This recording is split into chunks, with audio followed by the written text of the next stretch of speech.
Hello guys, ito nga pala, kumusta nga pala yung mga ka-soldier ko diyan, mga ka-army ko sa US, o diba? How are you? Guys, o diba, yung sinasabi ko sa inyo, o diba? Yan sinasabi ko sa inyo, YouTuber, o diba? Kasi kapag kinulab nyo kasi ako, alam nyo kung ano guys, sa totoo lang, 1 million. Pag kinulab mo ako, 1 million, hindi mo kakayanin eh, o diba? Manigas ka na lang ng ganito, oh.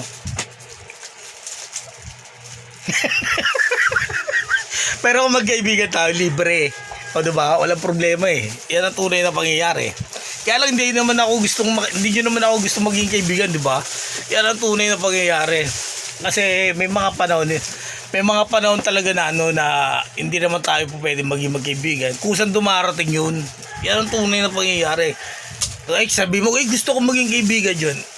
Hindi mangyayari yung ganoon, sa totoo lang. Kusang dumarating yun. Parang sa school ba?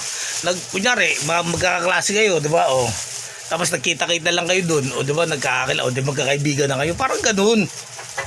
O, di ba? Unti-unti, hindi yung bigla, yung kaibigan tayo, ganyan, hindi ganun. Basang palibag. Bakit yung gano'n? Tapos sasabihin ng mga basher gumisa, kaibiganin nyo muna si Escape tapos saka natin siya ipapakulong. O diba? O sige, ito na lang, ganito naman sa sagot ko. Sa lahat ng kumuha sa account ko, yan ang tunay na pangyayari. Pag hindi sa inyo, ano gagawin natin? O, mga kapulisan, o kaya, o diba? O sila panagutin nyo dyan, hindi ako, diba? Yan ang tunay na pangyayari. O diba? Kung wala naman kayong ginawa sa account ko, wala namang problema eh. Yan ang tunay eh. O diba?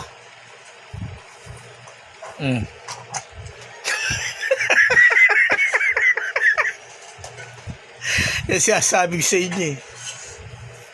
Soli na. O diba? Tsaka nagtataka kayo bakit ako resident ng Amerika. Doon nga ako sinilang. Ano ba kayo? Ano ba problema nyo ba ron? Ba't parang hindi kayo makamove on?